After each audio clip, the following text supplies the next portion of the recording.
Toto sú najčastejšie otázky ohľadom rekuperácie, ktoré sa nás pýtate.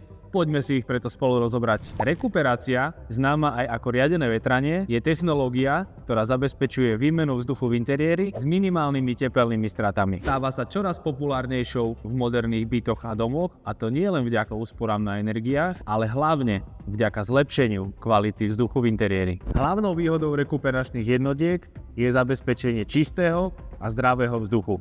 Sú vybavené filtrami, ktoré filtrujú prach, alergény, peľ a nečistoty z vonkajšieho prostredia. Ďalším z benefitov je zabezpečenie stabilnej vnútornej teploty a vlhkosti, čím prispievajú k vyššiemu komfortu v domácnosti. Nemenej dôležitým aspektom je energetická úspora.